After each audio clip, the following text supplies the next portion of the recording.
Mais d'abord, la mise en examen du laboratoire Sanofi pour tromperie aggravée et blessure involontaire dans l'affaire de la dépakine. Cet antiépileptique présente de gros risques pour les femmes enceintes et a déclenché un véritable scandale sanitaire.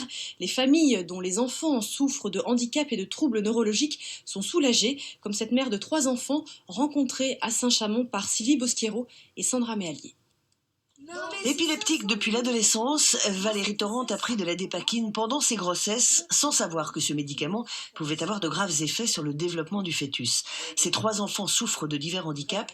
Depuis 2015, Valérie se bat pour que la responsabilité du laboratoire soit reconnue. Alors évidemment, l'annonce par le groupe Sanofi de sa mise en examen, Valérie l'a reçue comme une première victoire. C'est jouissif parce que ça fait des années qu'ils nous méprisent, qui sont dédaigneux avec nous et qui se lavent de tout. Pour moi, honnêtement, les voir avec éventuellement un procès et condamnés, c'est voilà, il faut faire face à la réalité. Ils nous ont toujours méprisés.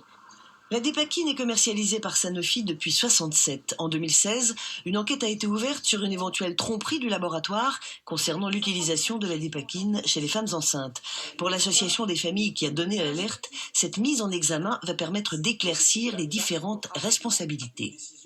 On va avoir des noms, on va savoir qui exactement, éventuellement, n'a pas donné l'information, quel dirigeant au moment des faits, quel a été le rôle de l'agence du médicament, parce qu'effectivement, quand une notice est mise dans un médicament, elle doit passer aussi entre les mains de l'agence de santé. Donc tout ça, ça va permettre de faire la lumière sur les responsabilités.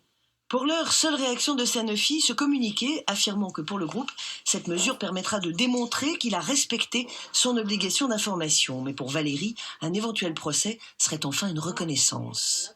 Qu'ils aillent sur le banc des accusés, qu'ils reconnaissent les choses. Moi, j'ai toujours dit, je veux que ce soit reconnu, que mes enfants soient reconnus victimes et qu'ils puissent accéder aux soins. En France, au moins 4000 enfants auraient subi les effets de la dépakine.